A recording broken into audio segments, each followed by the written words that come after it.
വഴി അറിയാത്തവർക്കും വഴി തെറ്റിപ്പോകുന്നവർക്കും വേണ്ടി സഹതാപം കാണിക്കുന്നവൻ. Price the Lord. ഇന്ന് പകൽക്കാലം ആരെങ്കിലും എനിക്ക് നിത്യതയെ കുറിച്ചുള്ള വഴി അറിയത്തില്ലെന്ന് പറയുന്നവരുണ്ടെങ്കിൽ, ഇന്ന് പകലിൽ എനിക്ക് അതിനുള്ള മാർഗം എന്താണെന്ന് ഒരു ഐഡിയ ഇല്ലെന്ന് പറയുന്ന ആരെങ്കിലും ഉണ്ടെങ്കിൽ നിങ്ങൾക്ക് വേണ്ടിയും, മാത്രമല്ല അറിയാതെ പാപത്തിന്റെ കുരുക്കുകളിൽ വഴി തെറ്റിപ്പോകുന്ന അനുഭവങ്ങളുള്ള ആരെങ്കിലും ഇന്ന് പകൽക്കാലം ഉണ്ടെങ്കിൽ നമുക്ക് ധൈര്യപ്പെടാൻ ഒരു വക തിരുവചനത്തിലുണ്ട്. അത് മറ്റൊന്നുമല്ല, നമ്മോട് സഹതാപം കാണിക്കുന്നു. அவர்களை பார்த்து கர்த்தர் இரக்கம் காட்டுகிறார். இரக்கம் என்று தானே போட்டிருக்கு. அவர்களை பார்த்து தேவன் என்ன செய்கிறாராம்? இரக்கம் காட்டுகிறாராம். എന്നോട് സഹതാപം കാണിച്ചു എന്ന് വിശ്വസിക്കുന്ന ദൈവത്തിന് സ്തോത്രം ചെയ്യാമോ? എനിക്ക് വഴി അറിയാതെ ഇരുന്നപ്പോൾ, ഞാൻ വഴി തെറ്റിപ്പോയപ്പോൾ എന്റെ പിന്നാലെ വന്ന് എന്നോട് സഹതാപം കാണിച്ചൊരു ദൈവമുണ്ട്. എന്നെ വഴി തെറ്റി നടന്ന കാര്യത്തിൽ, സാഹചര്യങ്ങളിൽ എന്നെ ലോകം മുഴുവൻ പഴിച്ചു തള്ളിയപ്പോൾ, ഒരു കണ്ണിനും ദയ തോന്നാതെ ഇരുന്നപ്പോൾ, ഒരു കണ്ണുകൾക്കും എന്നോട് അലിവ് തോന്നാതെ ഇരുന്നപ്പോൾ എന്നോട് മനസ്സലിവ് തോന്നിയൊരു ദൈവമുണ്ട്. എന്നോട് കരുണ തോന്നിയൊരു ദൈവമുണ്ട്. വചനത്തിൽ അതുകൊണ്ടാണ് നാം വായിക്കുന്നത്, വഴി അറിയാത്തവർക്കും വഴി തെറ്റിപ്പോകുന്നവർക്കും സഹതാപം കാണിക്കുവാൻ മഹാപുരോഹിതൻ യേശു ക്രിസ്തുവുണ്ട്. അവൻ എന്ത് ചെയ്യുന്നു? ദൈവത്തിനും മനുഷ്യർക്കും ഇടയിൽ അവർ പരിന്ത് പേസുகிறார். അപ്പോ ഇങ്ങനെയൊരു ദൈവം മാത്രമല്ല, അതിന്റെ 4-ാം അധ്യായത്തിൽ 15-ാമത് വചനത്തെ വാസിപ്പിക്കേണ്ടി ചെന്നാൽ ഇന്നൊരു വിഷയത്തെ കൂടെ ഞങ്ങൾ അതിലെ പാർക്കണം. പാരുക, 4-ാമത് അധികാരം അതിനുடைய 15-ാമത് വചനത്തെ ഞങ്ങൾ പാർക്കുമ്പോൾ ഇന്നൊരു കാര്യത്തെ ഞങ്ങൾ അതിലെ പാർക്കണം. പാരുക, വാസിക്ക. മഹാപുരോഹിതൻ നമ്മുടെ ബലഹീനതകൾ സഹതാപം കാണിപ്പാൻ കഴിയാത്തവനല്ല, പാപമൊഴികെ സർവത്തിലും നമുക്ക് തുല്യമായി പരീക്ഷിക്കപ്പെട്ടവനത്രേ.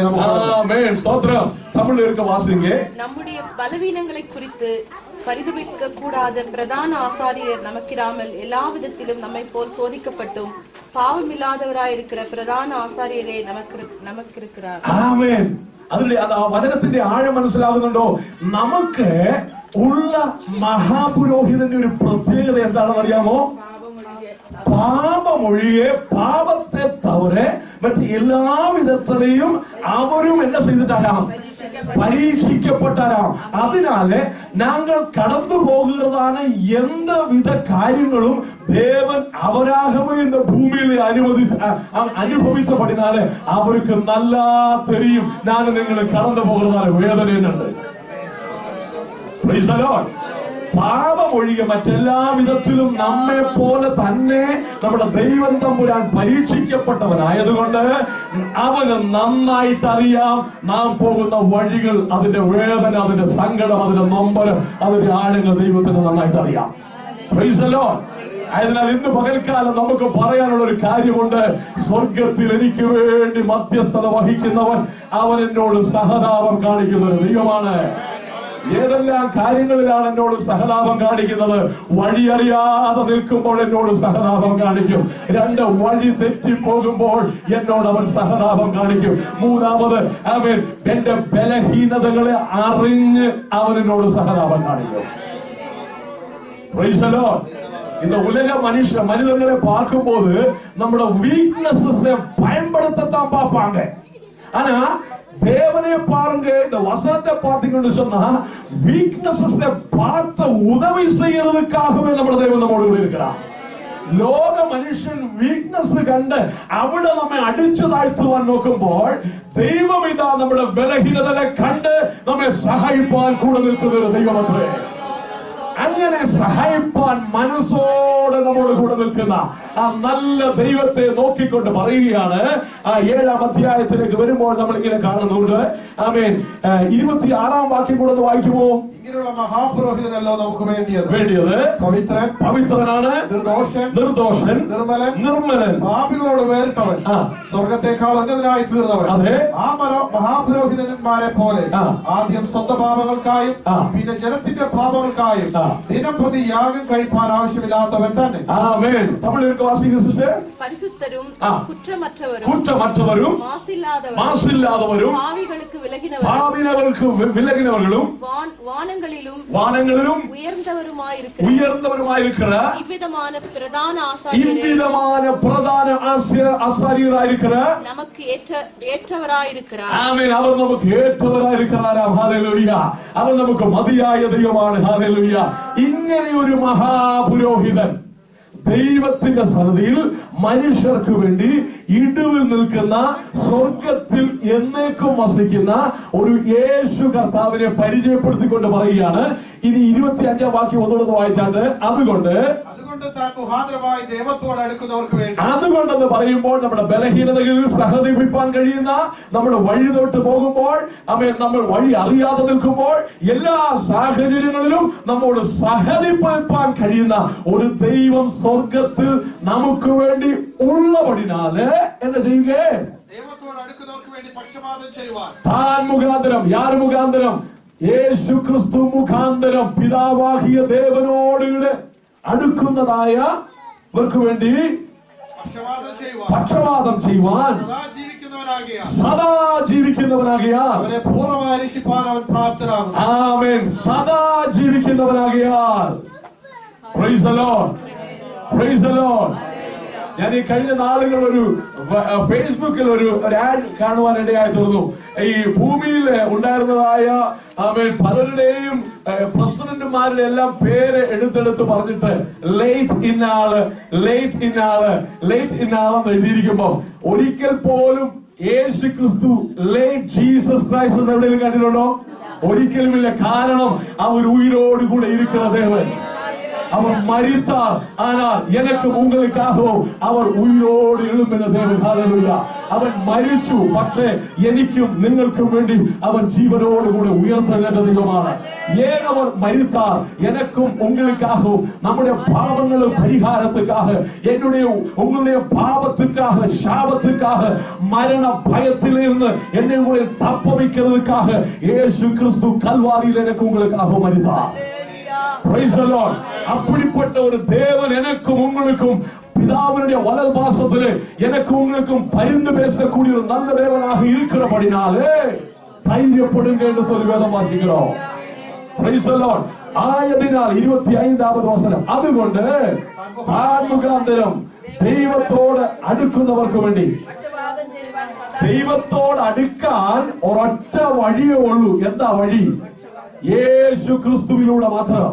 അതുകൊണ്ടാണ് വചനം പറയുന്നത്, ഞാൻ തന്നെ വഴിയും സത്യവും ജീവനുമാകുന്നു. I am the way, I am the truth, and I am the life. Praise the Lord. No one enters to the Father without Jesus Christ. ആർക്കും പിതാവിൻകൽ കടന്നു ചെല്ലുവാൻ കഴിയത്തില്ല ക്രിസ്തു യേശു ഇല്ലാതെ. അതുകൊണ്ട് തന്നെയാണ് വചനം പറയുന്നത്, I am the way, I am the truth, and I am the life. ജീവനുണ്ടെങ്കിൽ യേശുവിൽ കൂടെയുള്ള ജീവനാ. സത്യമുണ്ടെങ്കിൽ യേശു തന്നെ സത്യം. ആമേൻ. അടുത്തത് വഴിയുണ്ടെങ്കിൽ ദൈവം യേശു കർത്താവ് തന്നെ വഴി എന്ന് വചനത്തിൽ നമ്മൾ വായിക്കുന്നു. അപ്പൊ ഇവിടെ വായിക്കുകയാണ്, യേശു ക്രിസ്തുവിൽ കൂടെ പിതാവിന്റെ അടുക്കൽ അടുക്കുന്നവർക്ക് വേണ്ടി എന്ത് ചെയ്യുന്നത്? പക്ഷപാതം ചെയ്യുവാൻ സദാ ജീവിക്കുന്നവനാകിയാൽ പൂർണ്ണമായി രക്ഷിപ്പാൻ പ്രാപ്തനാകുന്നു. പരിപൂർണമായി ഉങ്ങളെ തപ്പവിക്കുന്നதுக்கு എൻ കർത്തരാല മുടിയോ. സ്തോത്രം. ദൈവത്തെ ഒന്ന് സ്തോത്രം ചെയ്യാമോ? സ്വന്തമായി പോകാതെ സൂക്ഷിക്കുക പ്ലീസ്. ഇവിടെ എഴുതിയിരിക്കുന്നു, സമ്പൂർണമായി എന്ന് പറഞ്ഞാൽ പൂർണ്ണമായി നമ്മെ വിടുവിപ്പാൻ കഴിയുമ്പോൾ നിങ്ങളുടെ മനസ്സിൽ ഓടിയെത്തുന്ന നിങ്ങളുടെ സകല സാഹചര്യങ്ങളും ഇതിനകത്ത് ഉൾക്കൊള്ളും. നിങ്ങളുടെ കുഞ്ഞുങ്ങളുടെ വിഷയമാണെങ്കിലും, നിങ്ങളുടെ ഭാര്യ, ഭർത്താവ്, മാതാപിതാക്കൾ, யாருடைய காரியம் என்று சொன்னாலும் இந்த பரிபூர்ணமாக உங்களை தப்ப வைக்க முடியும் என்று சொல்லும்போது எங்களுடைய மனதுக்குள்ளே நாங்கள் கடந்து போய் கொண்டிருக்கிறதான எந்த சூழ்நிலையும் இதுக்கு உட்படுத்த முடியும். இதுக்குள் உட்படுத்திக் கொண்டு தேவனை பார்த்து ஒரு நம்பிக்கை அவர் மேல் இந்த மத்தியான வேளையில் நாங்கள் வைப்போம். கர்த்தாவே, என்னுடைய காரியத்திலையும் உங்களுக்கு என்னை பரிபூர்ணமாய் தப்ப வைக்கிறதுக்கு முடியும். நான் கடந்து போய் கொண்டிருக்கிறதான உலகத்திலே யாருக்குமே தெரியாதா, நான் மட்டுமே தெரிகிறதான சில காரியங்கள், இந்த காரியத்திலையும் என் கர்த்தர் அவர் பார்க்கிறபடினாலே என்னை அவர் தப்ப வைக்க வல்லவராயிருக்கிறார். என்ற தெய்வத்தினை ரட்சிப்பான் மதியாய தெய்வமான, அவன் என்னை விடுவிக்குவான் மதியாய தெய்வமான, அவன் என்னை சகாயிப்பான் மதியாய தெய்வமான. ഒരു വിസയാണോ നിങ്ങളുടെ പ്രശ്നം, ഒരു വിസയാണോ പേടിക്കേണ്ട, இந்த ദൈവത്തിന് കഴിയും. നിത്യതയെ കുറിച്ചുള്ളതാണോ നിങ്ങളുടെ വിഷയം? എന്റെ കർത്താവാണ് വഴി തന്നെ, അവനാണ് ജീവൻ എഴുതിയിരിക്കുന്നു, അവനാണ് സത്യം എഴുതിയിരിക്കുന്നെങ്കിൽ ഇന്ന് പകലിലും അവന്റെ പക്കൽ വിമോചനമുണ്ട്. ഇന്ന് പകൽക്കാലം വിശ്വസിച്ചാണ് നിങ്ങൾ കടന്നു പോകുന്ന സാഹചര്യത്തെ വിടുവിക്കുവാൻ എന്ന ദൈവത്തിന് കഴിയുമെന്ന് വിശ്വസിക്കുക. ഈ ദശമൂലം ദൈവത്തിന് ചെയ്യാൻ കഴിയുമെന്ന് വിശ്വസിക്കുക. നിങ്ങളുടെ ഹൃദയത്തിന്റെ ഭാരം നന്നായി മനസ്സിലാക്കിക്കൊണ്ട് പറയട്ടെ, നിങ്ങളുടെ ഹൃദയത്തിന്റെ നൊമ്പരത്തെ കർത്താവ് വിടുവിക്കുവാൻ കഴിയുക. ഈ ദിവസങ്ങളിൽ ഞാനും പ്രാർത്ഥിച്ചുകൊണ്ടിരിക്കുന്ന, സഭയായി പ്രാർത്ഥിച്ചുകൊണ്ടിരിക്കുന്ന ചില വിഷയങ്ങളുണ്ട്. സ്വർഗം അതിന്റെ മേൽ കരന്നിട്ടുവാൻ മതിയായ ദൈവമാണ്. തള്ളിക്കളഞ്ഞാലും ഞാൻ നിന്നെ തള്ളിക്കളയത്തില്ലെന്ന് സ്വർഗം പറഞ്ഞിട്ടുണ്ട്. ഈ വിശ്വാസത്തിലേക്ക് ഇറങ്ങിത്തിരിക്കുമ്പോൾ ഒന്ന് മാത്രമേ കണ്ടുള്ളൂ, ഞാൻ ഇറങ്ങിത്തിരിക്കുന്ന വിശ്വസിക്കുന്ന എന്റെ ദൈവം എന്നെ കൈവിടത്തില്ല. അങ്ങനെയെങ്കിൽ ഇന്ന് പകൽക്കാലം ഒന്ന് ഉറപ്പിച്ചു തരട്ടെ, ദൈവം നമ്മെ കൈവിടാത്ത ദൈവമാണ്. ദൈവം നമ്മെ കൈവിടാത്ത ദൈവമാണ്. വിശ്വസിക്കുക, പൂർണ്ണമായി രക്ഷിപ്പാൻ ദൈവം മതിയായവൻ, പൂർണ്ണമായി വിടുവിക്കുവാൻ മതിയായവൻ.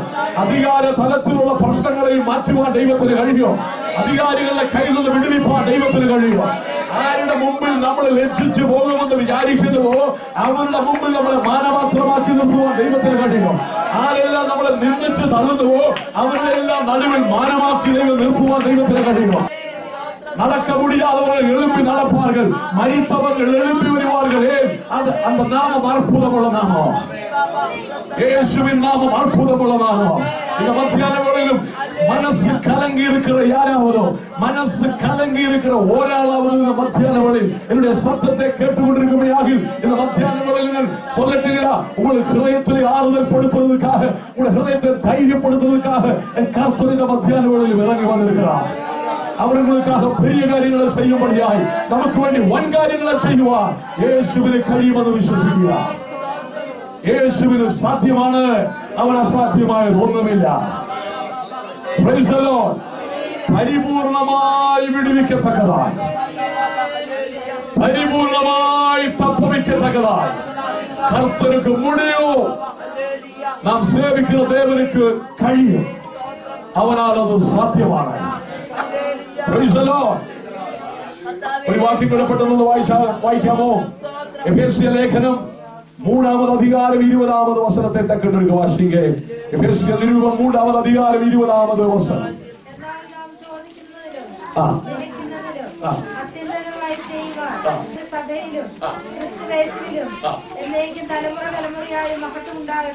ആമേൻ. தமிழ் இருக்க வாசித்ததை செய்வீங்களா? நாம் வேண்டிக் கொள்வதற்கும் நினைக்கிறவர்களுக்கும் மிகவும் அதிகமாக நமக்குள்ளே கிரியை செய்கிற வல்லமையின் படியே நமக்கு செய்ய அவர் வல்லவராயிருக்கிறார். ஹல்லேலூயா. நாங்கள் கேட்கிறதை விட, நாங்கள் நினைக்கிறதை விட மேலாக எங்களுக்குள் வாசமாயிருக்கிற பரிசுத்த ஆவியானவருக்கு நம்ம வாழ்க்கையிலே பெரிய காரியங்களை செய்ய கர்த்தரால முடியும். Praise the Lord. முதலாவது, பரலோகத்தில் எனக்கும் உங்களுக்காகவும் பரிந்து பேசிக் கொண்டிருக்கிற தேவன் அவர் எங்களுடைய பலகீனங்களிலே இரக்கம் பாராட்டுகிறார். ஆமென். இரண்டாவது, வழி தெரியாமல் அலையும் போது, வழி தெற்றி அலையும் போது எனக்கும் உங்களுக்காக ஒரு பரிந்து பேசுகிறார், அவர் இரக்கம் காட்டுகிறார். Praise the Lord. அடுத்ததாக எங்கள் பலவீனங்களில் அவர் எங்களுக்கு துணைக்கிறார்.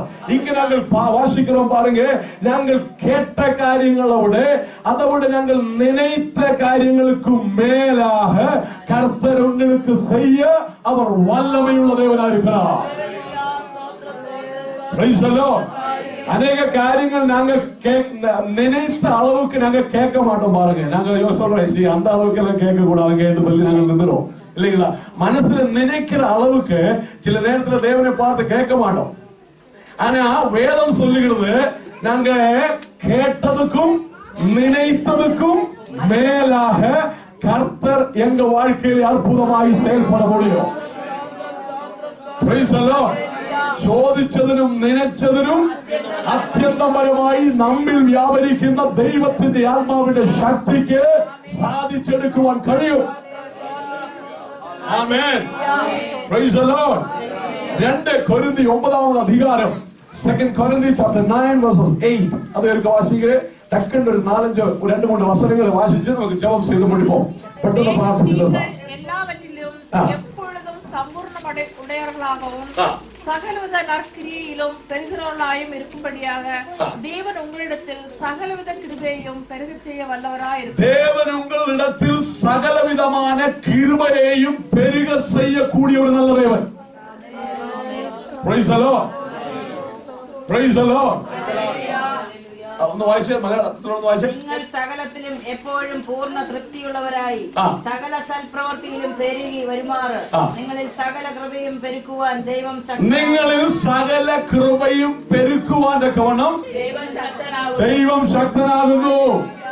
ദൈവം ശക്തനാകുന്നു. Praise the Lord. உங்க வாழ்க்கையிலே சகலவிதமான கிருபையையும் பெருகத்தக்கதாக அவருக்கு உங்க வாழ்க்கையிலே சில காரியங்களை செய்ய முடியும். அவர் வல்லமை உள்ள தேவனாக இருக்கிறார். Praise the Lord. ഈ കൃപയ്ക്കും കരുണയ്ക്കും തമ്മിൽ വ്യത്യാസമുണ്ട്. ഒന്ന് ഒരുപോലെ ധ്വനിച്ചാലും അതൊന്നല്ല. കൃപ എന്ന് പറയുമ്പോൾ, കൃപ എന്ന് ചൊല്ലുമ്പോൾ എന്ന് சொல்லுதுங்க, അർഹിക്കാത്ത അതെ അർഹിക്കാത്ത ദാനമാണ് കൃപ. അപ്പോൾ കരുണ എന്ന് പറയുന്നതോ അർഹിച്ചത് ലഭിക്കാതെ പോകുന്നതാണ് കരുണ. ഞാൻ ഒന്നുകൂടെ പറയാം, കരുണ എന്ന് പറയുന്നത് അർഹിച്ചത് ലഭിക്കാതെ പോകുന്നതും കൃപ എന്ന് പറയുന്നത് അർഹിക്കാത്തത് ലഭിക്കുന്നതുമാണ്. ഞാനത് പറയുമ്പോൾ മനസ്സിലാകും. കരുണ അതിക്രമങ്ങളാലും പാപങ്ങളാലും മരിച്ചു പോയിരുന്ന നമ്മെ അവൻ നമ്മെ എന്ത് ചെയ്തു? ക്രിസ്തു യേശു മുഖാന്തരം ഉയർപ്പിച്ചു.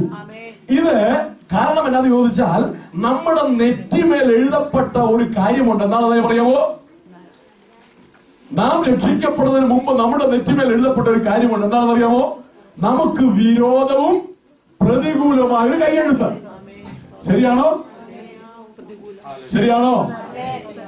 ഇങ്ങനെ എഴുതപ്പെട്ട നമ്മുടെ ജീവിതത്തിൽ മരണം നമ്മെ സന്ദർശിച്ചിരുന്നു എങ്കിൽ നമ്മൾ എവിടെ ചെല്ലുമായിരുന്നു? നരകത്തിൽ ചെല്ലുമായിരുന്നു. ആ നമ്മോട് അവർ ഇരക്കത്തെ കാട്ടിനാർ. என்ன செய்தார்? எங்க வாழ்க்கையில் அவர் இறங்கி வந்தார். அவர் எங்களை அவருடைய இரக்கத்தினாலே அந்த பாவ சாபத்தில் இருந்து அவர் எங்களை தப்ப வைத்தார். இதற்கு தான் இரக்கம் என்று சொல்லுகிறது. ഇതിനാണ് കരുണ എന്ന് പറയുന്നത്. അടുത്തത്, ഇരക്കത്തെ അവർ കാട്ടി എന്നെ ഉങ്ങളെ അവർ തപ്പ வைத்தது மட்டுமல்ல, அவர் எனக்கும் உங்களுக்கும் எந்த விதத்திலையும் தகுதி அல்லாத ஒரு இடத்துக்கு கர்த்தர்களை கொண்டு வந்து வைத்தார். அதுக்கு தான் கிருபை என்று சொல்கிறது. கிருபை എന്ന് പറഞ്ഞാൽ എന്താണ്?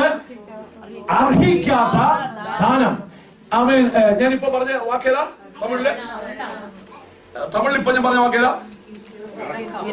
ഇരക്കം. தகுதியில்லாத இடத்துக்கு கர்த்தர் எங்களுக்கு என்ன செய்தார்? கொண்டு வந்தார். அப்போ எங்களுக்கு நாங்க வாழ்க்கையிலே அனுபவிக்க வேண்டியது நித்தியமான நரகம். அதில் இருந்து கர்த்தர் எங்களை காப்பாற்றி பரலோக ராஜ்யத்துக்கு நேராக கர்த்தர் எங்களை வைத்ததுக்கு தான் கிருபை என்று சொல்லுகிறது. நரகத்திலிருந்து தப்ப வைத்ததுக்கு நாங்கள் சொல்லுகிறதான பேருதான் இரக்கம். எந்தவித தகுதியும் இல்லாத எங்களுக்கு பரலோக ராஜ்யத்திற்கு தகுதியை கொடுத்தபடினால தான் நாங்கள் சொல்லுகிறது நம்ம வாழ்க்கையில கிருபையை பெற்றுக்கொண்டோம். അങ്ങനെയാണെങ്കിൽ ഈ കൃപയെ പ്രാപിച്ച ദൈവമക്കൾ വിശ്വസിക്കുക. ആ കൃപയോട് കൂടെ ചേർന്ന് നമുക്ക് ആവശ്യമാകുന്ന ദൈവകൃപ അവൻ പകർന്നു തരുവാൻ മതിയായവൻ. ஒவ்வொரு நாளும் வாழ வேண்டியதான കാര്യങ്ങൾക്ക് தேவையான கிருபையை கர்த்தர்களுக்கு கொடுக்க வல்லமையுள்ள தேவன். അതിനർത്ഥം എന്താണെന്ന് ചോദിച്ചാൽ രക്ഷിക്കപ്പെട്ടത് കൃപയാലാണെങ്കിലും ജീവിക്കേണ്ടത് കൃപയുണ്ടെങ്കിലേ പറ്റത്തുള്ളൂ. നാളത്തെ ഒരു വിഷയം എന്താണെന്ന് എനിക്ക് അറിയാത്തത് കൊണ്ട് ഇതുവരെ അനുഭവിക്കാത്തതായ ചില സംഗതികളെ ഞാൻ നാളെ ഫേസ് ചെയ്യേണ്ടി വരുമെങ്കിൽ നാളത്തെ ദിവസത്തെ ഫേസ് ചെയ്യേണ്ടതിന് ആവശ്യമായ ഒരു കൃപ എനിക്ക് വേണം. അതുകൊണ്ടാണ് വചനം പറയുന്നത് നമ്മുടെ ജീവിതത്തിൽ കൃപയ്ക്കുമേൽ കൃപ വർദ്ധിപ്പിക്കുവാൻ നമ്മുടെ ദൈവം മതിയായ ദൈവമാണ്. അപ്പൊ ചോദിക്കുന്നതിനും നനയ്ക്കുന്നതിനും മേലായി ചെയ്യുവാൻ എന്റെ ദൈവം സർവശക്തനാണ്. നമ്മുടെ ബലഹീനതകളെ കണ്ട് നമ്മെ സഹായിപ്പാൻ അവൻ സർവശക്തനാണ്. വഴിതെറ്റിപ്പോകുന്നവർക്കും വഴി അറിയാത്തവർക്കും അവൻ നമ്മെ സഹായിപ്പാൻ മതിയായ ദൈവമാണ്. സ്തോത്രം. അവൻ നമുക്കായി സ്വർഗത്തിലുണ്ട്. യേശു നമുക്ക് വേണ്ടി സ്വർഗത്തിലുണ്ട്. ഒരു വാക്യം കൂടെ പെട്ടെന്ന് വായിക്കാമോ? എബ്രായർക്ക് നിരുപം 2-ാമത് അധികാരം 18-19 വചനങ്ങൾ. എബ്രായർ 2:18-19. അതുകൊണ്ട് ജനത്തിന്റെ പാപങ്ങൾക്ക് പ്രായശ്ചിത്തം വരുത്തുവാൻ അവൻ കരുണയുള്ളവനും ദൈവകാര്യത്തിൽ വിശ്വസ്ത മഹാപുരോഹിതനും ആകേണ്ടതിന് സകലത്തിലും തന്റെ സഹോദരന്മാരോട് സദൃശനായി തീരുവാൻ ആവശ്യമായിരുന്നു. താൻ തന്നെ പരീക്ഷിതനായി കഷ്ടം അനുഭവിച്ചിരിക്കാൻ പരീക്ഷിക്കപ്പെടുന്നവർക്ക് സഹായിപ്പാൻ കഴിവുള്ളവനാകുന്നു.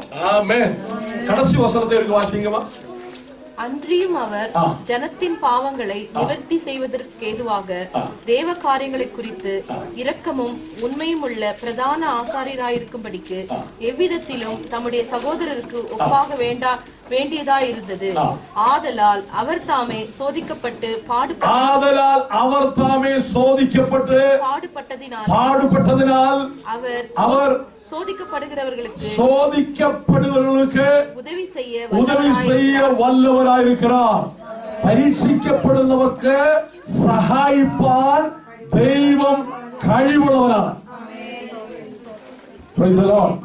ഇതിന് മുമ്പൊരു വാക്യത്തിൽ ഇതിന് സമമായ ഒരു വാക്യമെന്ന് തോന്നിയാലും ഇത് വേറൊരു കാര്യമാണ്. അവിടെ എഴുതിയിരിക്കുന്നു, പരീക്ഷിക്കപ്പെടുന്നവരെ സഹായിപ്പാൻ കഴിവുള്ളവൻ. ദൈവത്തിന്റെ കഴിവിനെ കുറിച്ചാണല്ലോ നമ്മൾ ചിന്തിച്ചുകൊണ്ടിരിക്കുന്നത്. അപ്പൊ കഴിവ് ഏതിലും കൂടെ ഉണ്ട്. പരീക്ഷിക്കപ്പെടുന്നവരെ സഹായിപ്പാൻ ഒരു കഴിവ് നമ്മുടെ ദൈവത്തിനുണ്ടെന്ന് പറഞ്ഞു.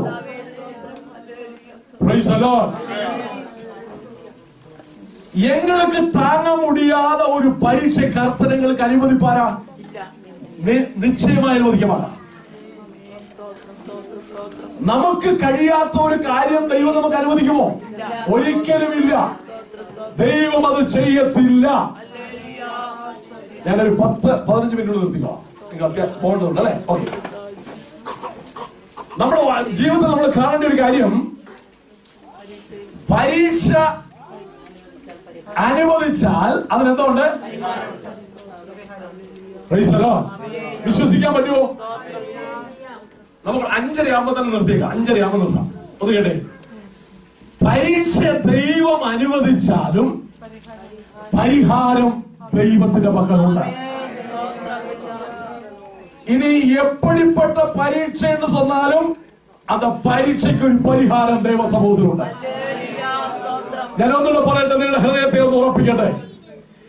ഏത് വിധത്തിലുള്ള പരീക്ഷയാണെങ്കിലും ആ പരീക്ഷയ്ക്ക് ദൈവത്തിന്റെ സന്നിധിയിൽ പരിഹാരമുണ്ട്. അവൻ നമ്മെ വിടുവിപ്പാൻ ശക്തനാകുന്നു എന്ന് എബ്രായ ലേഖനം 2-ാം അധ്യായം ഒടുവിലത്തെ വാക്യത്തിൽ കണ്ടു. ഇന്ന് പകലിൽ നമ്മുടെ ഹൃദയം ഉറയ്ക്കട്ടെ. നമ്മുടെ ഹൃദയം ഉറയ്ക്കട്ടെ. നമ്മുടെ ദൈവം നമ്മെ വിടുവിപ്പാൻ ശക്തനാണ്. നമ്മുടെ ജീവിതത്തിൽ കടന്നുപോയിക്കൊണ്ടിരിക്കുന്ന വേദന, സങ്കടം, ദുരിതങ്ങൾ, ആ സങ്കടകരമായ വിഷയങ്ങളിൽ നമ്മെ സഹായിപ്പാൻ എന്റെ ദൈവം മതിയായ ദൈവമാണ്. അവന്റെ കയ്യിൽ നിന്ന് പിടിച്ചു പറിക്കാൻ കഴിയുന്ന മറ്റൊരു ശക്തി ഇല്ല. യേശു വലിയവനായ ദൈവമാണ്. 3-ാം അധ്യായം 21 വാക്യം മാറ്റി. ഫിലിപ്പിയർ നിരൂപം 3-ാം അധ്യായം 21 വചനം. അവൻ സകലവും തനിക്ക് കീഴ്പ്പെടുത്തുവാൻ കഴിയുന്ന തന്റെ വ്യാപാര ശക്തി കൊണ്ട് നമ്മുടെ താഴ്ചയുള്ള ശരീരത്തെ തന്റെ മഹത്വമുള്ള ശരീരത്തോട് അനുരൂപമായി രൂപാന്തരപ്പെടുത്തും. 3-ാം വാക്യം 21 വാക്യത്തിൽ കണ്ടോ, നമ്മുടെ താഴ്ചയുള്ള ഈ ശരീരത്തെ തന്റെ മഹത്വമുള്ള ശരീരത്തോട് അനുരൂപമായി രൂപാന്തരപ്പെടുത്തും. അവരെല്ലാവற்றையும் தனக்கு கீழ்ப்படுத்தத்தக்கதாக நம்முடைய வல்லமையான செயலின்படியே நம்முடைய அற்பமான சரீரத்தை நம்முடைய தன்னுடைய மகிமையான சரீரத்துக்கு ஒப்பாக மறுரூபப்படுத்துவார். Praise the Lord. அவருக்கு அதை செய்ய முடியுமா? நிச்சயமாய் செய்ய முடியும். ஒரு நாள் இந்த சரீரம் பூமியோடு பற்றி சேரும். ஆனால் ஒரு நாள் நிச்சயமாக கிறிஸ்துவுக்குள் மரிக்கிறதான ஒரு பக்தன் அவன் இந்த பூமியிலிருந்து கர்த்தருடைய நாம மகிமைக்காக அவன் எழும்பி வருவான். அவன் கர்த்தரோடு கூட சேர்ந்து வாழ்வான். அந்த காரியத்தை கண்டதுகொண்டுதான் பரிசுத்த ஆவியினாலே அவர் வேதத்திலே அவர் எழுதப்பட்டிருக்கிறது, எங்களுடைய இந்த அற்பமான சரீரத்தை, ഈ മർത്യമായ ശരീരത്തെ അമർത്യമായ ഒരു ശരീരമായി സ്വർഗ്ഗത്തിൽ ദൈവം മാറ്റുവാൻ ദൈവത്തിന് കഴിയും. അത് വരുവാൻ പോകുന്ന സംഗതിയാണെങ്കിലും ഇന്ന് ജീവിച്ചിരിക്കുന്ന നമ്മുടെ ഈ ശരീരത്തിന്റെ ബലഹീനതകളെ മാറ്റി നമ്മെ ബലത്തോടെ നിർത്തുവാൻ നമ്മുടെ ഈ ശരീരത്തിന് ദൈവത്തിന് കഴിയും. നമ്മുടെ ശരീരത്തിന്റെ ഏതവസ്ഥയും, മാനസികമായ ഏത് പ്രശ്നത്തെയും, ശാരീരികമായ ഏത് വിഷയങ്ങളെയും എന്റെ ദൈവത്തിന് പരിഹരിപ്പാൻ കഴിയുമെന്ന് ഇത് പകൽക്കാലം ദൈവത്തിന്റെ ആത്മാവിൽ വിളിച്ചു പറയുക. വചനത്തിൽ ആശ്രയിച്ചുകൊണ്ട്, പരിശുദ്ധ ആത്മാവിൽ കൃപയന്വേഷിച്ചുകൊണ്ട് വിളിച്ചു പറയുക. നമ്മുടെ ശരീരത്തിന്റെ എല്ലാ ബലഹീനതകളും, വേദനകളും, നൊമ്പരങ്ങളും മാറ്റുവാൻ അമർത്യമായ ശരീരം നൽകി തരുവാമെന്ന് വാക്കു പറഞ്ഞ നമ്മുടെ ദൈവത്തിന് കഴിയുമെന്ന് ഞാൻ വിശ്വസിക്കുന്നു. ഹല്ലേലൂയ. ഒരു വാക്യം കൂടെ വായിച്ച് പ്രാർത്ഥിക്കാം. യൂദായുടെ ലേഖനം 24-ാം വചനം. യൂദ എഴുതിയ നിരൂപം 24-ാമത് വചനത്തെയും തങ്ങളുടെ വാശിക്കുക. യൂദായുടെ ലേഖനം 24-ാം വാക്യം. ആമേൻ. ആനന്ദത്തോടെ നിർത്തുവാൻ ശക്തിയുള്ളവനാ നമ്മുടെ കർത്താവായ യേശുക്രിസ്തു മുഖാന്തരം നമ്മുടെ രക്ഷിതാവായ ഏകദൈവത്തിന് തന്നെ സർവകാലത്തിനു മുമ്പും ഇപ്പോഴും സദാകാലത്തോളം തേജസ്സും മഹിമയും ബലവും അധികാരവും ഉണ്ടാകുമാറാകട്ടെ. ആമേൻ. Praise the lord. ആ വാക്യം ഒന്ന് വായിച്ച് ഇതോടെ നമ്മൾ നിർത്തുക. നമ്മുടെ കർത്താവായ യേശുക്രിസ്തു മുഖാന്തരം നമ്മുടെ രക്ഷിതാവും ഇപ്പോഴും സദാകാലത്തോളം തേജസ്സും മഹിമയും ബലവും അധികാരവും ഉണ്ടാകുമാറാകട്ടെ. മേളത്തെ വാക്യം ഏതായിരുന്നു? വീഴാതെ വണ്ണം നമ്മെ സൂക്ഷിച്ച് തന്റെ മഹിമാസന്നിധിയിൽ കളങ്കമില്ലാത്തവരായി ആനന്ദത്തോടെ നിർത്തുവാൻ ശക്തിയുണ്ട്. ഹല്ലേലൂയ. നമ്മെ വീഴാതെ വണ്ണം നിർത്താൻ കഴിയുന്ന ഒരുവനുണ്ട്. അത് ദൈവാദി ദൈവമാണ്. ഞാൻ എന്തുകൊണ്ടത് പറഞ്ഞു കൊള്ളട്ടെ? നമ്മുടെ ദൈവത്തിന്റെ ശക്തിയെ കുറിച്ചല്ലേ ഇന്ന് പകലിൽ നമ്മൾ ധ്യാനിച്ചു കൊണ്ടിരിക്കുന്നത്. നമ്മുടെ കുഞ്ഞുങ്ങൾ സ്കൂളിൽ പോകുമ്പോൾ, നമ്മുടെ കുഞ്ഞുങ്ങൾ വളർന്നു വരുമ്പോൾ പാപത്തിൽ അവർ വീണു പോകുമോ എന്നൊരു ആശങ്കയുണ്ടെങ്കിൽ ഈ വചനത്തിൽ ആശ്രയം വെച്ചുകൊണ്ട് ഞാൻ പറയട്ടെ, എന്റെ കർത്താവിൽ ആശ്രയം വെച്ചുകൊണ്ട് ഞാൻ പറയട്ടെ, വീഴാതെ വണ്ണം എന്നെയും നമ്മുടെ കുഞ്ഞുങ്ങളെയും സൂക്ഷിപ്പാൻ എന്റെ കർത്താവിന് കഴിയുമെന്ന് വിശ്വസിക്കുക. യേശുവിന് കഴിയും. വീഴാതെ വണ്ണം നമ്മുടെ കുഞ്ഞുങ്ങളെ കാക്കുവാൻ നമ്മുടെ കർത്താവിന് കഴിയും. വീഴാതെ വണ്ണം നമ്മെ സൂക്ഷിച്ച് തന്റെ മഹിമാ സന്നദ്ധിയിൽ. അപ്പൊ വീഴാതെ നമ്മളെ എവിടെ കൊണ്ടുചെല്ലാൻ ദൈവത്തിന് കഴിയും? ദൈവത്തിന്റെ മഹിമാ സന്നദ്ധി. തമിഴിലെ அந்த மகிமா சன்னதி எப்படி சொல்லுங்க? மகிழ்ச்சியோட அது முதல் அந்த வசனத்தோட வழுவாதபடிக்கு உங்களை காக்கவும் நமது மகிமையுள்ள சன்னிதானத்திலே, தன்னுடைய மகிமையுள்ள சன்னிதானம் கர்த்தருக்கு மட்டும்தான் அவருடைய மகிமையுள்ள சன்னிதானத்திலே விழாதபடி எங்களை கொண்டு போய் சேர்க்க முடியும். വേറെ ആർക്കുമേ അത് മുടിയാതെ യേശുവിനല്ലാതെ മറ്റാർക്കും ദൈവത്തിന്റെ മഹിമാസനത്തിൽ നമ്മെ നിഷ്കളങ്കരായി കൊണ്ട് നിർത്തുവാൻ വേറെ ആർക്കും കഴിയത്തില്ല. കളങ്കമില്ലാത്തവരായി ആനന്ദത്തോടെ നിർത്തുവാൻ അവൻ ശക്തിയുള്ള ദൈവമാകുന്നു. ഇത് പകൽക്കാലം നമ്മുടെ കണ്ണുകളെ നടച്ചാണ് ദൈവസ്ഥലിൽ നിന്ന് സ്തോത്രം ചെയ്യാമോ? എന്റെ ബലഹീനതയിൽ എനിക്ക് തുണ നിൽക്കുന്ന, വഴിതെറ്റിപ്പോകുന്ന എന്റെ ജീവിതത്തിന്റെ സാഹചര്യങ്ങളിൽ, വഴി അറിയാതെ നിൽക്കുന്ന എന്റെ ജീവിത സാഹചര്യങ്ങളിൽ എന്നോട് സഹതാപം കാണിക്കുന്ന, എന്റെ ബലഹീനതകളിൽ എന്നോട് സഹതാപം കാണിക്കുന്ന, ഞാൻ വീഴാതെ വണ്ണം ദൈവത്തിന്റെ മഹിമാസനത്തിൽ എന്നെ കൊണ്ടുപോയി നിർത്തുവാൻ എന്റെ ദൈവത്തിന് കഴിയുമെങ്കിൽ ആ ദൈവത്തിൽ ഞാൻ ആശ്രയിക്കുന്നു. കർത്താവേ, ദൈവത്തിൽ ഞാൻ ആശ്രയിക്കുന്നു. സ്വർഗത്തിൽ എനിക്ക് വേണ്ടി പിതാവിന്റെ വലതുഭാഗത്ത് എനിക്ക് വേണ്ടി മധ്യസ്ഥത വഹിക്കുന്ന ആ നല്ല കർത്താവിനെ ഞാൻ നന്ദിയോട് സ്തോത്രം ചെയ്യുന്നു. നന്ദിയോടെ അവനെ സ്തോത്രം ചെയ്തു തുടങ്ങിയാൽ ഒരു നിമിഷം നമ്മുടെ കരങ്ങളെ ചേർത്തടിച്ച് കർത്താവിനെ നന്ദിയോടെ സ്തോത്രം ചെയ്യാമോ? സ്വർഗത്തിൽ നമുക്ക് വേണ്ടി ജീവനോടുകൂടിയുള്ള, ഒരിക്കലും ഞാൻ നിന്നെ കൈവിടത്തില്ലെന്ന് പറഞ്ഞ, ഞാൻ നിന്നെ ഉപേക്ഷിച്ച് കളയത്തില്ലെന്ന് പറഞ്ഞ ആ നല്ല ദൈവം, അവൻ നമ്മുടെ ദൈവമായി, അവൻ നമ്മുടെ കർത്താവായി, അവൻ നമ്മുടെ രാജാവായി, വീഴാതെ വണ്ണം അവനെ കളങ്കമില്ലാത്തവരായി ആനന്ദത്തോടെ അവന്റെ സന്നിധിയിൽ കൊണ്ടുപോയി നിർത്തുവാൻ നമ്മുടെ ദൈവത്തിന് കഴിയോ?